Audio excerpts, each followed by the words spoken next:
बच्चों, आप सभी को नमस्कार। क्या हाल है आप सभी की? प्रवीण, अंजलि, अर्पण, रोहित, सिपेंद्रा, दीपक, दिव्यांशु, विपिन, रोहित, संतोष, सन्नी, मलाइका।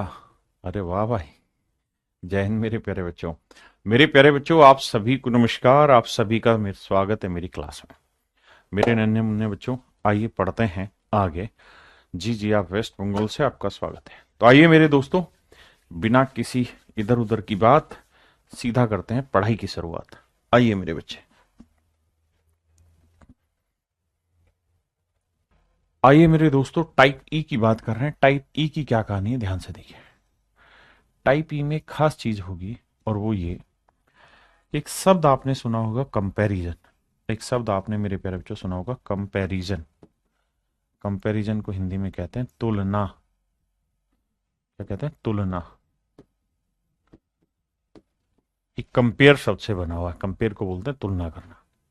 मेरे दोस्तों, कंपैरिजन आप तीन चीजों के थ्रू बेसिकली करते हैं।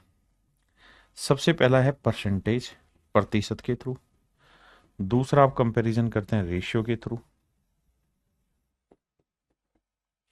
और तीसरा आप कंपैरिजन करते हैं फ्रैक्शन के थ्रू। अगर और ध्यान से देखें तो तीनों का मतलब एक ही है, प्रतिशत, अनुपात और भिन्न। एक शब्द यहां बड़े ध्यान से देखिएगा, और ये टाइप जो है ये अपने आप में बहुत खतरनाक है, इसलिए ध्यान से इस बात को सुनिएगा। कंपेयर, कंपैरिजन करते वक्त हमें रियल वैल्यू लेने की जरूरत नहीं। लेने की जरूरत नहीं। जरूरत नहीं। मेरे दोस्तों, मैं ये कह रहा हूं कि जब भी आप कंपैरिजन कर रहे हैं तो वहां हमें रियल वैल्यू लेने की जरूरत नहीं। अब आप कहेंगे ये क्या राम कहानी लिखवाई, इस बात का अर्थ तो समझाओ। तो आ जाओ मेरे दोस्तों। मेरे दोस्तों, अगर मैं आपको ये कहूं कि भाई मेरी उम्र और आपकी उम्र में तुलना करके बताओ, मेरी एज और आपकी एज में कंपैरिजन करके बताओ, तो आप कहेंगे कि सर ना तो मुझे आपकी उम्र बताने की जरूरत है, ना मुझे अपनी उम्र बताने की जरूरत है। मैं वैसे ही कह दूंगा कि आप 2 साल के हो, तो सर हम 3 साल के हैं। यानी मेरे प्यारे बच्चों, मेरी और आपकी उम्र का यहां पे कंपैरिजन हो गया, तुलना होगी। जबकि सच बात यह है कि ना तो मैंने रियल एज अपनी बताई, ना रियल एज आपकी बताई, और सिर्फ इस बात के आधार पे मैंने दुनिया को बता दिया कि मैं छोटा हूं और तुम बड़े हो। ठीक है भाई? अगर मेरे बच्चे मैं आपको ये कहूं कि यार मैं तुमसे 50% तेज भाग सकता हूं, मैं तुमसे 50% तेज भाग सकता हूं, 50% तेज भागता हूं, तो इसका मतलब ये हुआ कि अगर आप जितनी देर में 100 मीटर भागेंगे उतनी देर में मैं 150 मीटर भाग जाऊंगा, क्योंकि मैं तो मैं हूं। हाँ है ना? तो मेरे दोस्तों, यहां मैंने आपको ये नहीं बताया कि आपकी स्पीड क्या है और मेरी स्पीड क्या है, मैंने नहीं बताया। लेकिन मेरे बच्चे, मैंने आपको यह बता दिया कि भैया मैं आपसे 50% तेज हूं। यानी आप कंपैरिजन कर सकते हैं दोनों के बीच में। मेरी बात समझ पाए कि नहीं? फिर से अपनी बात समझाता हूं कि परसेंटेज, जैसे मैंने कहा कि यार मैं आपसे 10% कम कमाता हूं, मैं आपसे 10% कम कमाता हूं, इसका मतलब आप 100 कमाते हैं तो मैं 90 कमाता हूं, आप 10 कमाते हैं तो मैं 9 कमाता हूं, आप 100 करोड़ कमाते हो तो मैं 90 करोड़ कमाता हूं, आप 100 अरब कमाते हो तो मैं 90 अरब कमाता हूं। मेरी बात समझ रहे हैं? यानी यहां पे ना तो मैंने आपकी इनकम बताई एक्चुअल, ना मैंने अपनी एक्चुअल इनकम बताई, लेकिन मैंने दोनों के बीच में कंपैरिजन कर दिया। ऐसे ही मेरे बच्चे, एक होता है फ्रैक्शन, जिसे हम भिन्न कहते हैं। भिन्न भी तुलना बताता है। मैं कहूं कि यार मैं आपका 2/3 स्पीड से भाग सकता हूं, मैं आपकी 2/3 स्पीड से भाग सकता हूं। इसका मतलब ये हुआ कि अगर आपकी स्पीड 3 है तो मेरी स्पीड 2 होगी, आपकी स्पीड 3 तो मेरी स्पीड 2। मेरे दोस्तों, 2/3 स्पीड से भागना मतलब आपकी 3 तो मेरी स्पीड 2। तो आपने एक चीज नोटिस की कि इन तीनों ही शब्दों से हम कंपैरिजन बताते हैं, तुलना निकाल के बताते हैं। और तुलना जब जब हमें निकालनी होती है तो वहां पे हमें किसी रियल वैल्यू की बताने की जरूरत नहीं है। मतलब हमें एक्चुअल में ये बताने की जरूरत नहीं है कि मेरी उम्र कितने साल और आपकी उम्र कितने साल है, बस रेशियो के थ्रू ही मैं उस बात को डिफाइन कर दूं। तो मेरे दोस्तों आज हम जो चर्चा कर रहे हैं वो कंपैरिजन पे चर्चा कर रहे हैं, ध्यान से समझिएगा और इस बात को समझिएगा कि जब भी हमें कंपैरिजन फाइनल में निकालना हो तो हमें कोई रियल वैल्यू लेने की जरूरत नहीं है, और इस रियल का मतलब है कांस्टेंट वैल्यू लेने की भी जरूरत नहीं है। रियल को ही आप कांस्टेंट भी कह सकते हैं। कांस्टेंट को हिंदी में बोलेंगे स्थिर कोई मान, और अच्छे से समझो तो कोई फिक्स वैल्यू लेने की जरूरत नहीं। कैसे, सवाल के थ्रू समझाता हूं। जैसे सवाल में कहता है किसी वृत्त की त्रिज्या 25% बढ़ा दी जाए, किसी सर्कल की रेडियस 25% बढ़ा दी जाए तो क्या होगा। तो मेरे दोस्तों एक बात बताओ, लेट से ये कोई सर्कल है, अब मैंने इसकी रेडियस बढ़ा दी और ये इतना ही बड़ा सर्कल हो गया, तो कहता है इसके एरिया में क्या परिवर्तन होगा। तो भाई 25% बढ़ा दी गई तो 25% की फ्रैक्शन क्या होगी, 1/4। बिल्कुल ठीक है।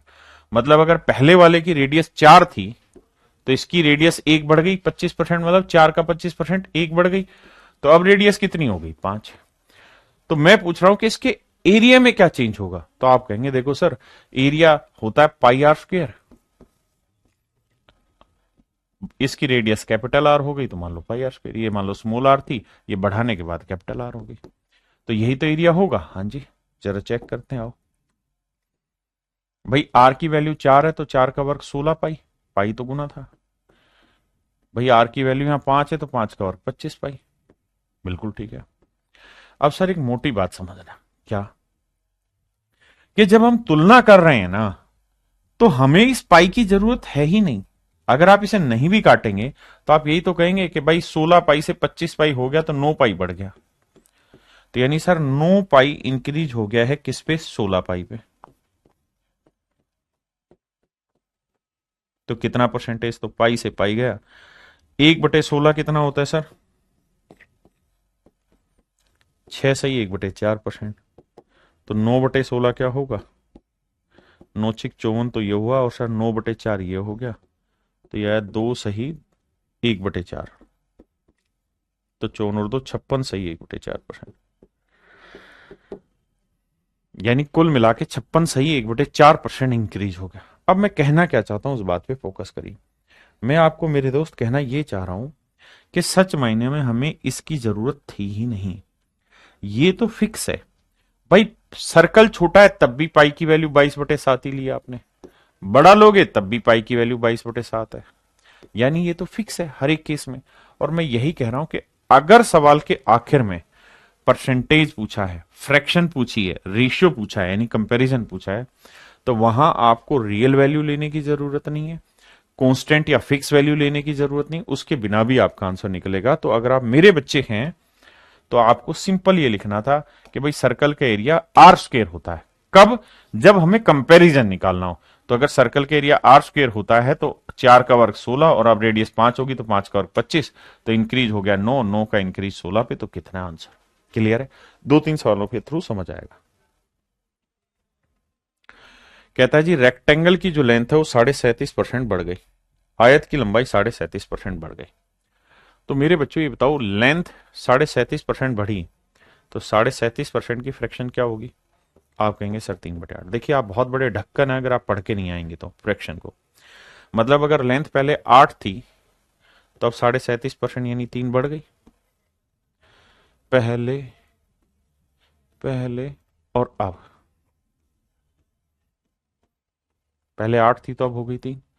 अगर ब्रेड्थ की बात करें तो ब्रेड्थ के बारे में कह रहा है 20% घट गई, तो 20% की फ्रैक्शन 1/5, यानी 5 का 20% 1 घट गई।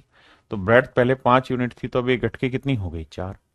तो कह रहा है जी एरिया बताओ, तो एरिया होता है लेंथ इंटू ब्रेड्थ। तो भैया लेंथ को ब्रेड्थ से गुना करोगे 8×5 = 40, और यहां 3 को 4 से गुना करोगे 12। इसका मतलब मेरे दोस्तों यही है ना भाई, सॉरी ये माफ करना माफ करना माफ करना, बिल्कुल बिल्कुल ठीक ठीक ठीक, ये 3 बढ़ी थी मेरे बच्चे। उसने कहा था कि लंबाई 37.5% बढ़ा दी जाए, मतलब 8 में 3 बढ़ा दोगे तो 11 हो जाएगी। मैं माफी चाहता हूं, आई एम सॉरी। और 20% मेरे प्यारे बच्चों घटाने की बात कर रहा है, तो हमने 5 का 20% एक घटा दिया, तो पहले एरिया था 40, अब एरिया हो गया 11 चौक 44। तो भैया एरिया में क्या चेंज हुआ? तो सर 4 बढ़ गया एरिया। कितने पे सर? 40 पे। तो 100 पे कितना? काटपीट यहीं करने की कोशिश करो। 4 एकम 4, 4 ढाई 40, 1/10, 1/10 होता है 10%। ये मेरा आंसर हो।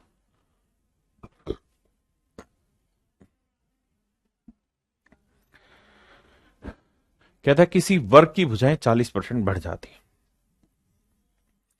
40% की फ्रैक्शन क्या होती है जी? 2/5। मेरे बच्चे 20% की 1/5, तो 40% 2/5। यानी अगर स्क्वायर की जो साइड है, अगर मैं उसकी लेंथ s मान लूं, तो पहले अगर साइड की लेंथ 5 थी, तो अब कहता है 40% बढ़ गई, 2 बढ़ के कितनी हो गई? 7। तो पहले जो 5 थी, अब कितनी होगी मेरे बच्चे? 7।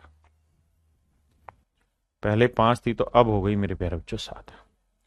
अगर किसी स्क्वायर की साइड 40% बढ़ गई, मतलब 5 से 7 हो गई, तो कहता है इसके एरिया में क्या चेंज होगा? तो एरिया क्या होता है मेरे बच्चों? साइड का स्क्वायर। वर्ग का क्षेत्रफल जो होता है वो भुजा का वर्ग होता है। तो 5 का वर्ग 25 और 7 का वर्ग 49। यानी पहले जो एरिया 25 था वो 49 हो गया। कितना बढ़ा भाई? 24। तो 24 का इंक्रीज 25 पे, तो 100 पे कितना? 25 चौक 100, 24 चौक 96। आंसर आएगा मेरे बच्चे 96%। कितने बच्चे समझिए? बहुत बढ़िया, शानदार।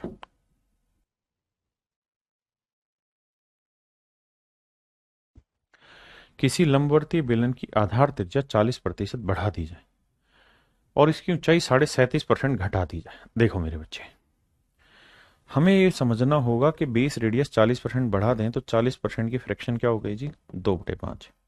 20% 1/5, 40% 2/5। यानी बेस की रेडियस मेरे बच्चों 5 थी, तो 2 बढ़ के अब हो गई 7।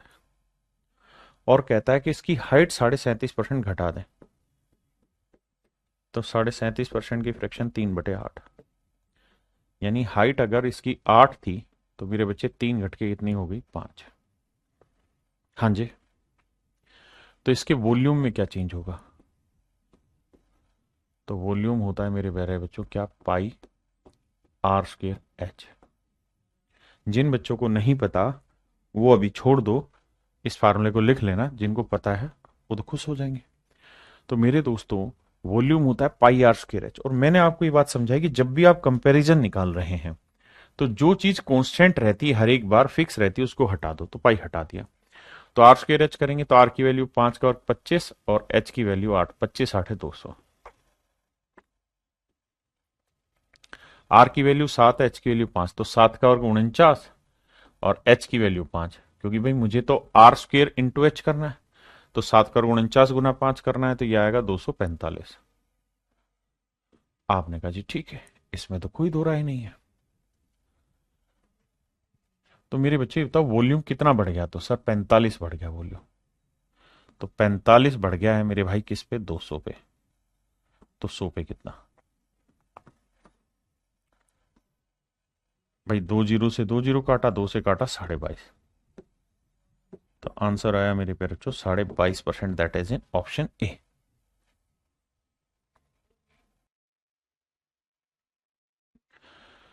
हजार जी रहे हैं। आइए मेरे प्यारे बच्चों, सवाल करना शुरू करते हैं। पांचवा, ध्यान दीजिए। क्वेश्चन में कह रहा है the length breadth and height of a cuboid are decrease decrease and increase by this percent. तो भैया 5% का फ्रैक्शन कितना हुआ रे? ए लल्ला 1/20। तो इसका मतलब क्यूबॉइड की जो लेंथ है मेरे प्यारे बच्चों, वो 20 से 19 हो गई। ब्रेड्थ भी कह रहा है 5% घट गई, तो 20 से 19 हो गई। लेकिन कह रहा है भैया जी उसकी जो हाइट है, लेंथ ब्रेड्थ तो डिक्रीज हुई, माइनस माइनस, और हाइट बढ़ी 20%। तो भैया 20% का फ्रैक्शन क्या हुआ? 1/5। यानी अगर हाइट मेरे प्यारे बच्चों 5 थी, तो अब एक बढ़ के कितनी हो गई? 6। कह रहा वॉल्यूम में बताइए क्या चेंज होगा? तो ये बात अगर आपको पता है तो बहुत अच्छा। वॉल्यूम होता है length into breadth into height. Length into breadth into height. तो देखो यार, 20 गुना 20 करोगे 400, 400 गुना 5 करोगे 2000। तो लेंथ ब्रेड्थ हाइट आएगी 2000। हाँ जी, इन्हीं को मैं दूसरे तरीकों से भी एक्सप्लेन करूंगा बट ऑन लेटर टाइम। अब आ जाइए यहाँ, 19 को 19 से गुना करेंगे 361, 361 को 6 से करेंगे, 6 एकम 6, 6 छिंग 36, और 6 ती 18 और 3 21, 2166। हाँ जी, अब भैया कितना बढ़ गया है? तो 166 बढ़ गया है वॉल्यूम। कितने पे भैया? 2000 पे। तो 166 का इंक्रीज है 2000 पे, तो 100 पे कितना? नजर जा रहे हो 83/10 आया, 2 से काटा तो, यानी आंसर आया 8.3%। 8.3% मेरे प्यारे बच्चों मेरा सही उत्तर। 8.3% मेरा सही उत्तर है। Sir why not class open in iPhone? Lalit Baghel भाई, आईफोन में भी क्लास ओपन होती, क्या बात कर दी?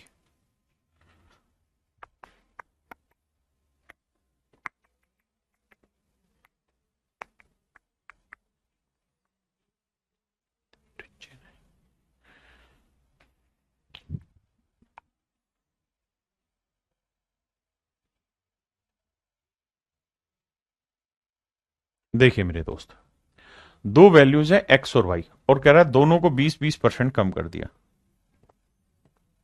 तो 20% की फ्रिक्शन 1/5, और ध्यान रखना कम किया है। एक्स की वैल्यू 5 से एक घट के कितनी हो गई? 4।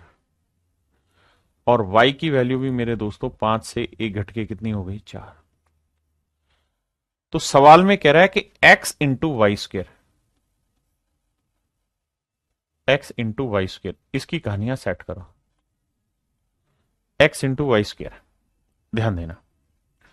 तो एक्स की वैल्यू 5 रखेंगे, और वाई की वैल्यू 5 का वर्ग 25, 25 पांजे 125, यानी पहले जो रिजल्ट 125 था, अब कितना हो गया? एक्स की वैल्यू 4 और वाई की वैल्यू 4 का वर्ग 16, 16 चौको 64।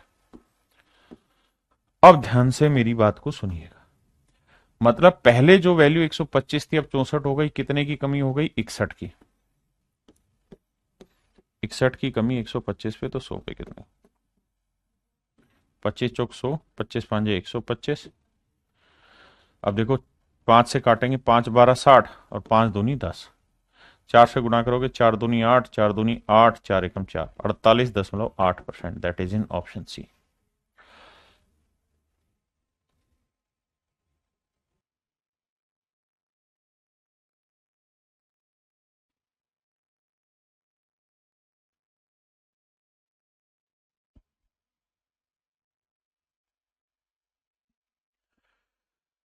नजर आ रहा है धीरे ही धीरे।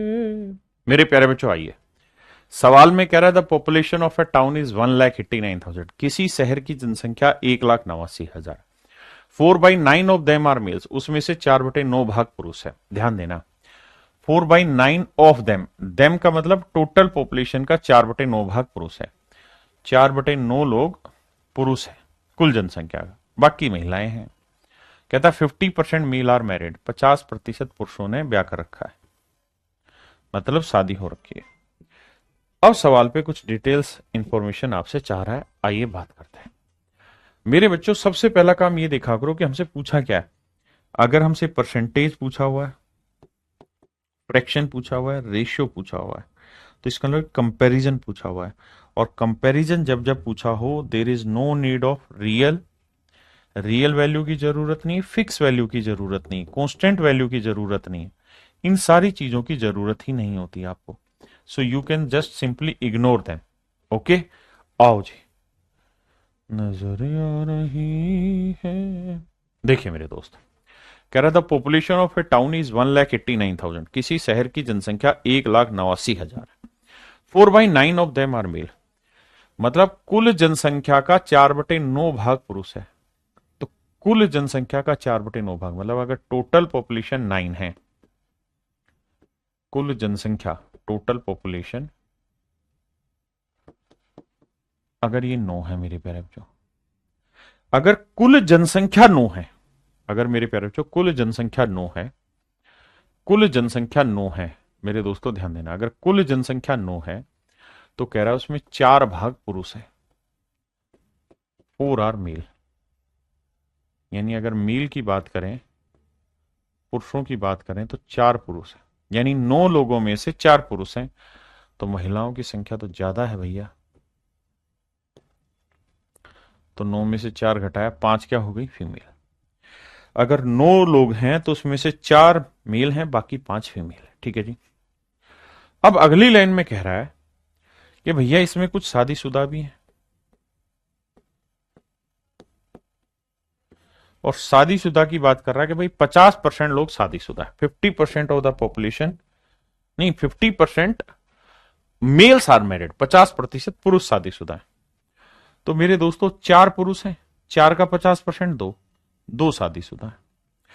अब मेरे बच्चों बात हो रही है एक शहर की, एक शहर की, तो तय है कि उस शहर में जो 2 पुरुष शादीशुदा हैं उनकी औरतें भी तो होंगी और वो उसी शहर में रह रही होंगी। ऐसा थोड़ी है कि 2 आदमियों की शादी हुई, औरतें कहीं और होगी दूसरे शहर में। नहीं, मानना यही होगा कि सर अगर 2 पुरुष शादीशुदा हैं तो ये हुए होंगे किससे भैया? 2 महिलाओं से, यानी महिलाओं में 2 ही महिलाएं शादीशुदा है, यानी 5 में 2 महिलाएं शादीशुदा है। ये अर्थ मेरे प्यारे बच्चों हमें इसका निकालना पड़ेगा, वरना बात नहीं बनेगी। अब पहला सवाल लेते हैं। पहले सवाल में क्या कह रहा है भैया? कह रहा प्रतिशत विवाहित जनसंख्या ज्ञात करें, मतलब जनसंख्या में विवाहित कितना परसेंट है बताइए। तो जनसंख्या कितनी ली भैया? हम 9, और इसमें मैरिड कितने हैं? 2 तो पुरुष शादीशुदा हैं साहब, और 2 हैं जी महिलाएं शादीशुदा। तो टोटल कितने शादीशुदा हो गए जी? 4। तो कह रहा है जी कितना परसेंटेज हो गया ये? क्योंकि जनसंख्या में शादीशुदा कितने हुए? 4/9। समझ रहे हैं ना? तो यह आया 44 सही 4/9%। पहला आंसर तो ये। दूसरा, अगली लाइन में पूछ रहा है कि प्रतिशत विवाहित महिला ज्ञात करो, मतलब महिलाओं में विवाहित कितना परसेंट है, महिलाओं में विवाहित कितना परसेंट है। तो महिलाएं कितनी थी भैया? 5, और इसमें विवाहित कितने हैं? 2। तो कह रहा है जी परसेंटेज निकाल के बताओ। तो मेरे दोस्तों 1/5 हुआ 20, 2/5 हुआ 40%। ये मेरा आंसर हो। तो प्रतिशत महिलाएं जो शादीशुदा हो 40। ध्यान देना, यहां महिलाओं में विवाहित परसेंटेज पूछा था या जनसंख्या में विवाहित परसेंटेज पूछा था। बहुत सारे ढक्कन इस बात को समझेंगे नहीं, तो ढक्कन खोलो दिमाग का और समझो।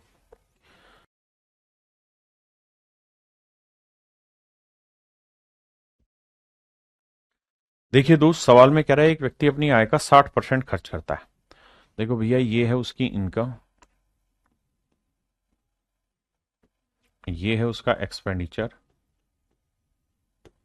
और जो बचा वो बचा मेरे प्यारे बच्चों उसकी सेविंग। यानी इनकम में से एक्सपेंडिचर हटा देंगे तो बचेगी सेविंग।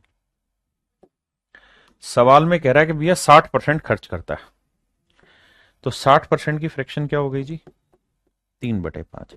या चलो 100 ही लेके समझाता हूं ताकि बात समझे। कहता है 60% खर्च करता है, मतलब अगर 100 रुपए कमाएगा तो 60 रुपए तो खर्च ही कर देगा, तो बचत कितनी होगी भैया? 40। आप कहें जी हाँ समझ गए। अब कह रहा है कि अगर उसकी इनकम 15% बढ़ जाए, अगर उसकी इनकम 15% बढ़ जाए, if his income is increase by 15%, income 15% बढ़ गई, तो मेरे बच्चे इनकम 15% बढ़ाओगे तो 100 का 15% 15, 15 बढ़ के हो गई 115। और कह रहा है जी खर्चा भी 15% बढ़ गया, तो 60 का 15% कितना हुआ? 15×6 90। भाई 60 का 15% निकाल लो। 15% की फ्रैक्शन होती 3/20, तो मन मन में निकालो भाई, 20×3 60, 3×3 9, तो खर्चा बढ़ गया 9, तो यानी खर्चा हो गया 69। अब मेरे दोस्तों वो कुल मिला के 115 कमा रहा है भैया, और खर्च कितने कर रहा है? 69। तो 115 में से 69 घटा दो यार, तो 15 में से 9 गया 6, यहां 10 में से 6 गया 4, 46। तो हम ये कह सकते हैं कि सर उसकी जो बचत है वो 46 है। उसकी बचत कितनी होगी भैया? 46 है। तो उसकी बचत पहले थी 40, अब हो गई 46, कितनी बढ़ गई? 6। एक चीज और भी ध्यान रखना, ये बात आप यहां से भी निकाल सकते थे कि भाई इनकम 15 बढ़ी, खर्चा 9 ही बढ़ा, तो 15 में से 9 खर्चा हटा दिया तो बाकी 6 क्या बढ़ जाएगी? बचत। लेकिन कह रहा है परसेंटेज बताओ, तो भाई 6 की बचत बढ़ी किस पे? 40 पे। तो 100 पे कितना? आप कहेंगे 2×6 2 20 40, 1/20 5%, तो 3/20 15%। यानी उस आदमी की इनकम 15% बढ़े, खर्चा 15% बढ़े, तो उसकी बचत भी मेरे बच्चों 15% बढ़ जा रही है। हाँ है ना महेंद्र भाई? देखो, महेंद्र भाई ने कमेंट करे 3। पहला कमेंट किया राधे राधे, फिर लिखा बोलो तो कुछ, फिर आगे लिखा राम राम, फिर आगे लिखा महेंद्र भाई ने राकेश सर की जय हो।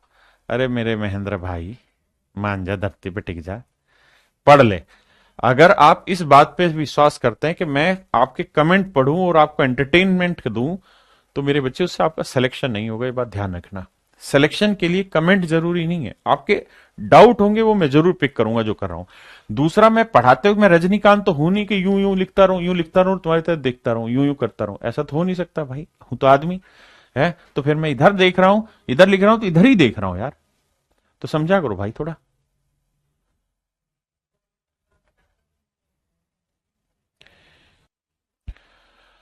आइए मेरे दोस्तों, कहता है एक आदमी ने अपनी इनकम का 75% खर्चा किया। एक आदमी ने अपनी इनकम का 75% खर्च किया, ठीक है जी। तो भैया ये उसकी इनकम है, ये एक्सपेंडिचर, और ये उसकी सेविंग। 75% खर्च किया तो मेरे दोस्तों 75% की फ्रैक्शन हो गई 3/4। हाँ जी, आप 100 माने तो 100 मान लीजिए, वरना 3/4 ले। 100 माइनस 75% खर्च किया तो बाकी 25% बचत किया। अब कह रहा है कि भैया उसकी इनकम 20% बढ़ गई। तो 20% बढ़ गई तो इनकम कितनी इंक्रीज हो गई? 20। और खर्चा भैया 10% बढ़ा, तो भैया इनकम हो गई 120। यही था ना? कह रहा है जी खर्च जो है उसका वो 10% बढ़ गया। तो भैया 75 का 10%, मूर्ख से मूर्ख आदमी भी जानता है 10% 7.5 हो जाएगा। तो 7.5 रुपए आपका खर्चा बढ़ गया। तो नया खर्चा हो गया 82 रुपए 50 पैसे, या 82.5। तो कह रहा है जी उसकी बचत में क्या होगा? तो भैया 120 में से आप क्या करो, 82.5 हटाओ। हाँ जी, 82.5 हटाओ। तो कैसे हटाएं भाई? यहाँ 0, 10 में 5 गया 5, यहाँ 9 रहा, 9 में 2 गया 7, बिल्कुल ठीक है। यहाँ 11 में 60 गया 3, तो आएगा 37.5। तो नई बचत हुई 37.5।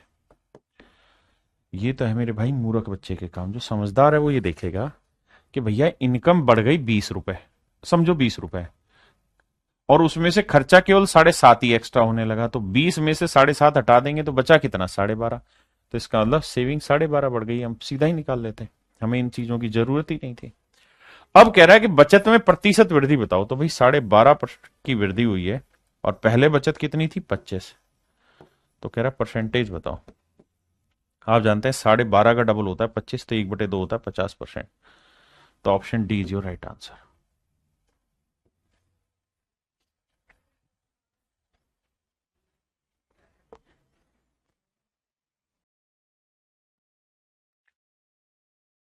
देखिए मेरे भाई, जो मूर्ख बालक होगा वो क्या करेगा? वो 8,550 के साथ कुश्ती करेगा। वो क्या करेगा? वो लिखेगा कि उसकी इनकम जो है वो है 8,550 रुपए। उसका जो खर्चा है वो उसने दे रखा है कितना? 5700 रुपए। और फिर घटा के लिखेगा उसकी बचत। फिर इनके परसेंटेज कैलकुलेट करेगा, 19%, 13%, उसमें बावला हो जाएगा। आपको ये सब काम नहीं करना। आपको दो चीजों पे नोटिस देना है। पहली चीज ये कि आपसे पूछा क्या है? सर परसेंटेज चेंज पूछा हुआ है। जब भी आपसे परसेंटेज पूछा हो, फ्रैक्शन पूछा हो, रेशियो पूछा हो, तो कोशिश करिए कि जो यहां वैल्यू है इसकी रियल वैल्यू लेने की जरूरत ना पड़े। तो इनके बिना कैसे होगा? सर इसका रेशियो उठा लीजिए। 0 से 0 काटा, काट दिया जी। उसका 19 से कट रहा, 19 30 57 0। 19 से काटेंगे 19 चौक 76, 19 5 95। 15 से काटेंगे 15 दूनी 30, 15 30 45। यानी आप सिंपली ले सकते हैं कि इसकी इनकम 3 है भाई, तो इसका खर्चा है 2। अगर 3 में से 2 खर्च कर दिया तो बचत कितनी रही होगी? 1। It is quite easy my dear to take it solve. अब बड़ा आसान हो गया। हाँ जी। अब मेरे दोस्त मुझसे पूछा क्या है वो बात करते हैं। कह रहा है अगर उसकी इनकम 19 नहीं, यदि आय और व्यय में 19 और 13, कहता है इनकम 19% बढ़ जाए। तो मेरे भाई 3 का 19% निकालना आपके लिए थोड़ा मुश्किल काम है। 3 का 19% निकालना मुश्किल है, तो क्या करें? इसको मान लेते हैं 300 इसे मान लेते हैं 200, इसे मान लेते हैं 100। हाँ जी, यानी अगर उसकी इनकम 300 मान लो, इसे 200, इसे 100, ऐसा क्यों? ताकि मेरी कैलकुलेशन आसान हो जाए। तो 300 का 19% 57,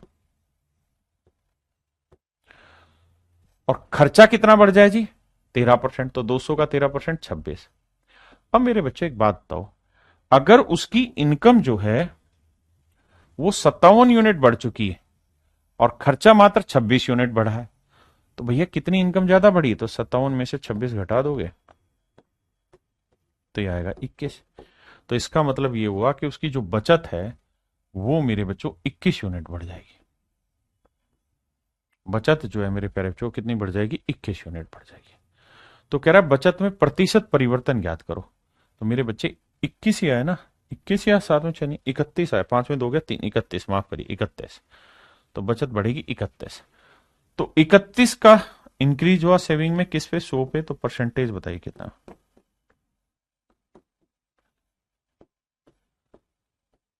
तो मेरे प्यारे बच्चों मेरा आंसर होगा ऑप्शन सी, कि भैया उसकी बचत में 31% का इंक्रीज होगा।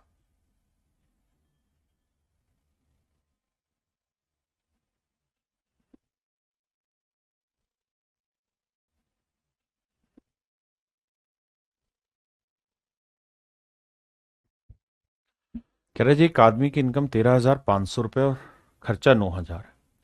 तो ये इनकम है मेरे बच्चों, ये खर्चा है। इनकम 13,500 है, खर्चा 9,000 है। तो सबसे पहला काम आप ये देखिए कि हमसे पूछा क्या है। तो सर हमसे पूछा है परसेंटेज चेंज। जब जब जब परसेंटेज चेंज पूछा जाए, रेशियो पूछा जाए, फ्रैक्शन पूछी जाए, तो आप एक्चुअल वैल्यू मत उठाइए, काटिए भाई। 2 जीरो से 2 जीरो गया। अच्छा ये 9,000 था क्या? 2 जीरो काटा। अब भैया 45 थी 135, 45 दूनी 90। तो रेशियो आया 3:2।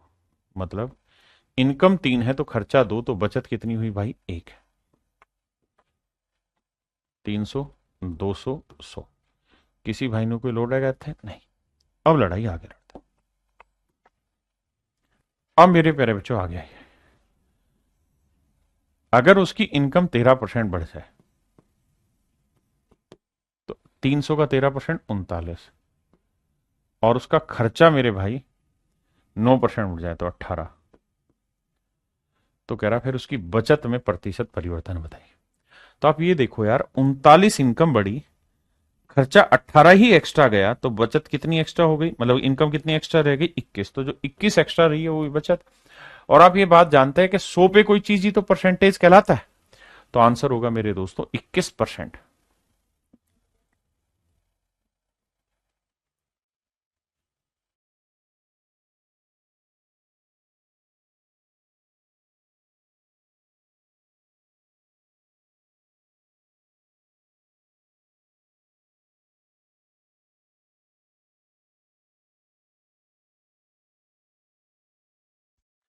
सवाल में मेरे भाई कह रहा है कि चीनी का दाम 16 से 2.3% बढ़ जाता है। तो मेरे बच्चों चीनी का दाम 16 से 2.3% बढ़ जाता है तो फ्रैक्शन हो गई 1/6। इसका मतलब जो प्राइस है वो 6 से कितना हो गया? 7। बिल्कुल ठीक है। चीनी का दाम 16 से 2.3% बढ़ जाता है, मतलब चीनी की कीमत पहले 6 थी तो अब 7 हो गई। परिवार की खपत 20% घट जाती है, और जो कंजप्शन है वो 20% घट गई। तो 20% की फ्रैक्शन क्या हुई मेरे बच्चों? 1/5। यानी खपत 5 थी तो 1 घट के कितनी हो गई? 4। आपने कहा सही। अब मेरी बात ध्यान से समझिए, चीनी की कीमत मेरे प्यारे बच्चों 6 से 7 हो गई और खपत 5 से 4 हो गई। तो सवाल में कह रहा है कि खर्चे में परिवर्तन बताओ क्या होगा, उसके एक्सपेंस में परिवर्तन बताइए क्या होगा। मेरे बच्चों एक बात बताना, कीमत 6 से 7 हो गई तो यानी पहले 6 रुपए कीमत थी और 5 किलो लेट से चीज खरीदता था तो खर्चा आता था 30 रुपए। अब भैया 7 रुपए रेट हो गया लेकिन चीज खरीद रहा है 4 किलो, तो खर्चा आएगा 28। हाँ जी। तो कह रहा है जी खर्चे में बताओ क्या चेंज हो गया। तो खर्चा घट गया सर 2 यूनिट खर्चा घट गया, किस पे? 30 पे। तो 100 पे कितना? 2 एकम 2, 2 15 30। 1/15 होता है मेरे दोस्तों 6 से ही 2.3%। यानी उसकी खर्च में 6 से 2.3% का चेंज आ गया। ऑप्शन ए मेरा राइट आंसर। मेरे बच्चों सवाल में कह रहा है कि sale of a cinema ticket is increase by 57:1/7%। किसी सिनेमा के टिकटों की बिक्री 57 सही 1/7% बढ़ गई। मेरे बच्चों सबसे पहले इसकी फ्रैक्शन उठा लो। 57 से 1/7% की फ्रैक्शन 4/7। फ्रैक्शन पे काम आपको ही करना है, मैं नहीं करूंगा अभी ये। तो भैया जो सेल है वो 7 से कितनी हो गई, 11। बिल्कुल ठीक है। और जो इसकी प्राइस है वो 16 सही 2/3% बढ़ गया। कीमत 16 सही 2/3% बढ़ गया। फ्रैक्शन हो गई 1/6।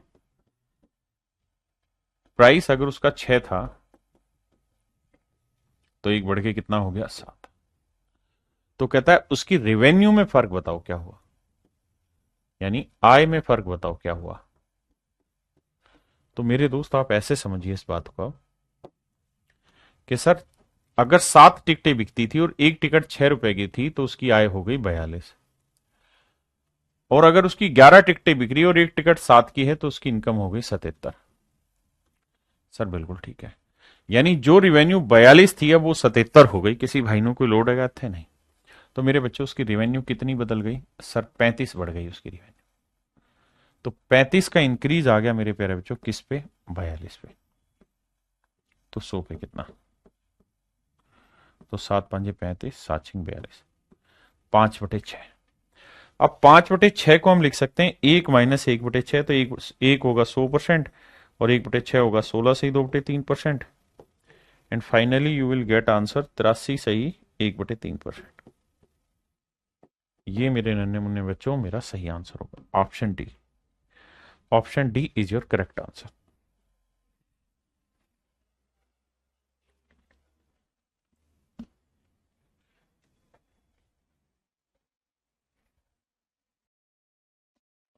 देखिए यार, एक व्यक्ति किसी संख्या को 3/5 के स्थान पर 7/4 से गुना कर देता है। मेरे प्यारे बच्चों मान लीजिए ये कोई नंबर है और इस नंबर को 3/5 से गुना करना था, लेकिन गुना किससे कर दिया इसी नंबर को, 7/4 से। ये गलत किया और ये सही था। A man multiplied A number by 7/4 instead of 3/5। अब मेरे दोस्तों मुझसे पूछा क्या हुआ है, परसेंटेज चेंज, परिवर्तन पूछा हुआ है। परसेंटेज चेंज इन नंबर, ये जो नंबर है उसके अंदर प्रतिशत परिवर्तन क्या होगा ये पूछा हुआ है। तो हमें एक बात समझनी है कि यार ये नंबर कांस्टेंट या फिक्स है। यहां पे भी वही नंबर है, यहां पे भी वही है। तो अपनी मर्जी से कोई भी एक ऐसा नंबर ले लेते हैं जो 5 से भी कट जाए और 4 से भी कट जाए। तो 5 और 4 कैल्सियम क्या हुआ, 20। तो यहां ले लेते हैं 20। यानी सर हम जिस नंबर की बात कर रहे हैं वो 20 है। जिस नंबर की बात कर रहे हैं वो क्या है, 20। तो 5 को 20 से काटते 4, 4 3 12 आ जाता। 4 को 20 से काटते 5, 5 7 35 आ जाता। तो मैं यहां कहता कि यार पहले जो गिनती 12 थी अब वो 35 हो गई, मतलब कैलकुलेशन 12 से 35 होगी। कितना इंक्रीज हुआ, 23 का। तो सर 23 का चेंज आ गया किस पे, 12 पे। तो 100 पे कितना, तो इसे लिखेंगे 12 दूनी 24, 2 - 1/12।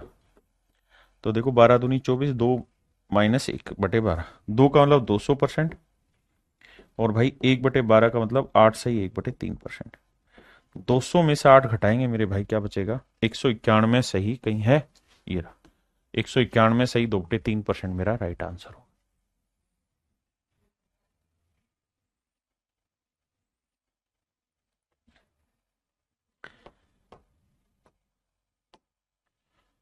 करो करो करो।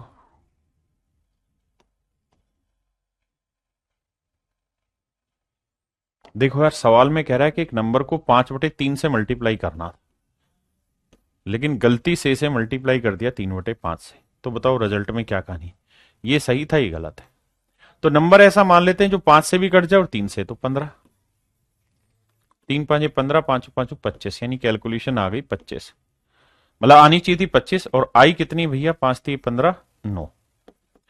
तो आनी चाहिए थी 25, आई है 9, तो कितने की कमी होगी भैया, 16 की। तो 16 की कमी है मेरे दोस्त 25 पे, तो 100 पे कितना,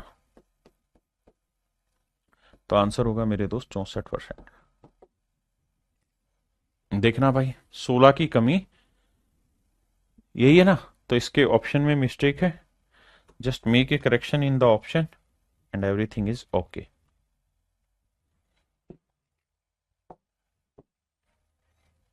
option C is absolutely right. आइए मेरे बच्चे, सवाल में कह रहे हैं labour work 60 hour per week.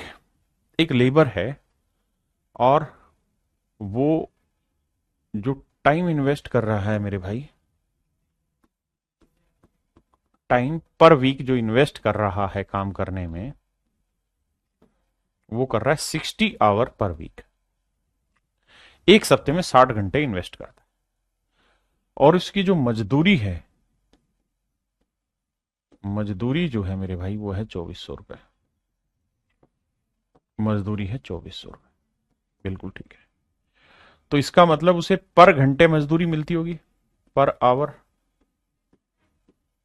Per hour भैया उसको पैसे मिलते होंगे, तभी तो भैया कितने सप्ते में कितने घंटे काम किया, डेली के घंटे के कितने, तभी तो 2400 रुपए मिला। हाँ जी सर।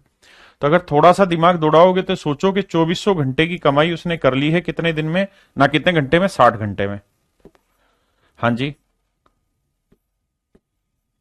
तो एक घंटे की कमाई क्या हुई, 40। तो हम ये लिख सकते हैं सर 40 रुपए पर आवर उसकी कमाई थी, 40 रुपए प्रति घंटे उसकी कमाई थी, 60 घंटे काम किया तो 2400 रुपए की मजदूरी उसने कमा दी। बिल्कुल ठीक है। अब वो ये कह रहा है कि अगर उसका पर घंटे सैलरी 40% बढ़ गई, पर घंटे सैलरी 40% बढ़ गई, तो पर घंटे सैलरी है कितनी भाई, 40 रुपए।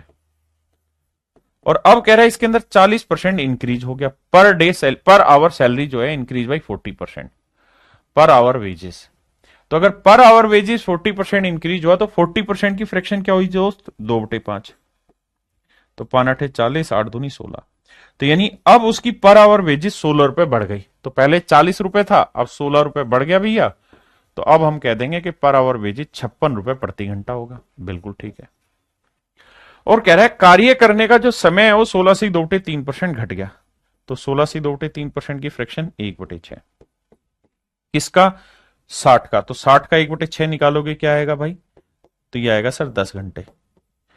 तो हम ये कह सकते हैं कि सर काम करने का जो समय है वो 10 घंटे घट गया। तो अब कितने बचा, 50 घंटे।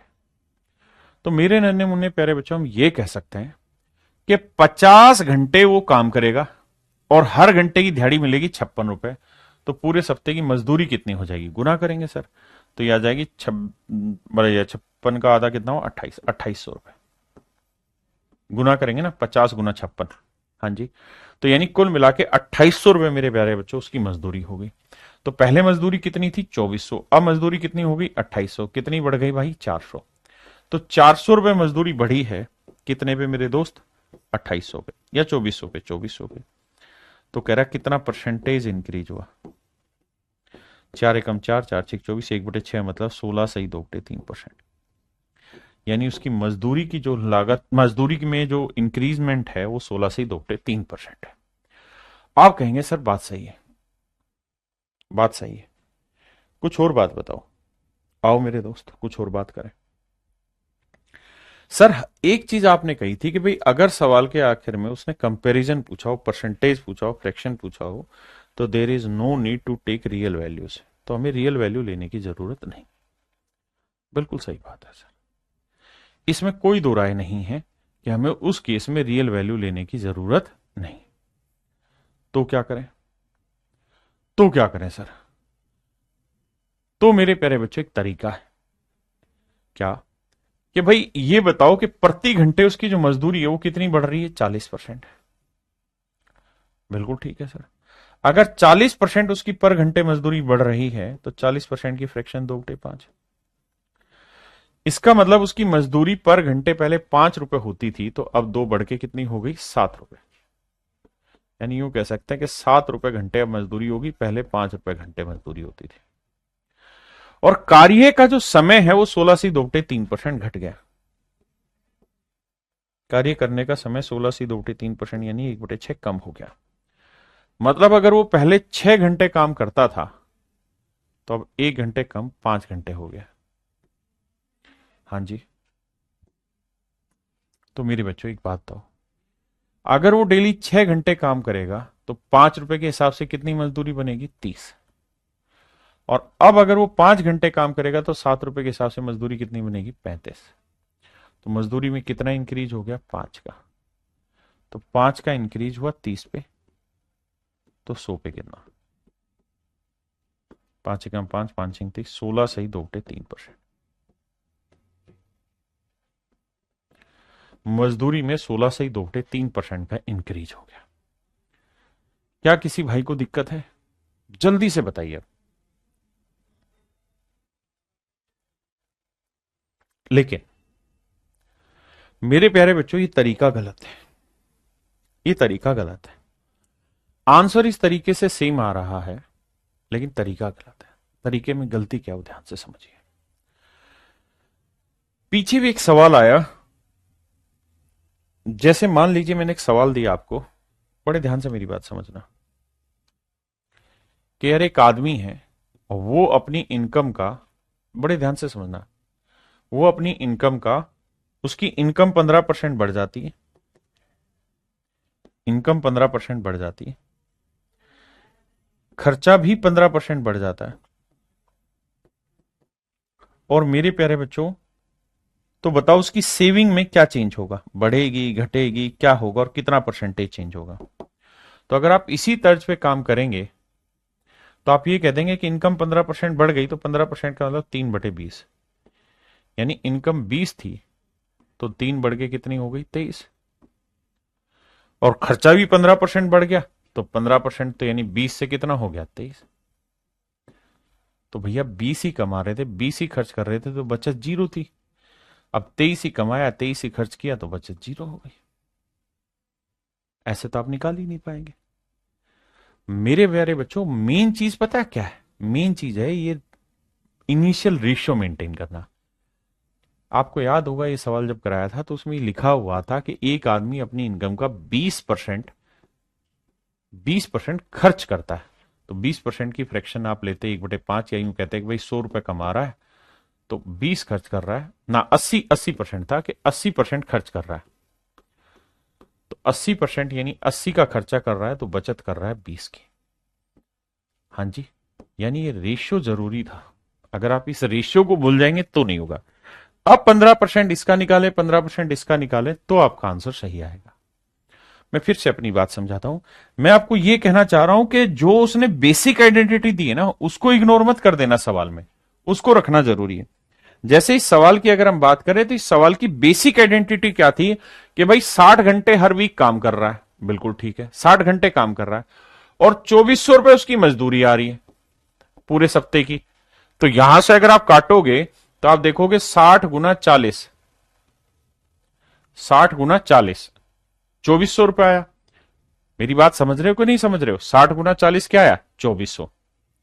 मेरी बात क्लियर हुई कि नहीं हुई आप लोगों को यहां पे? तो हमें यह देखना होगा कि यार ये रेशियो मेंटेन करना होता है, 20-30-60, 20-दूनी-40, तब जाके वो सारी कहानी सेट होती है। एम ही मत कर देना कोई भी चीज। एक दो और एग्जांपल लेके इस बात को समझाता हूं, रुको। मेरे प्यारे बच्चों, आप सभी को नमस्कार। आज के लिए इतना ही, बाकी कल मिलते। Thank you.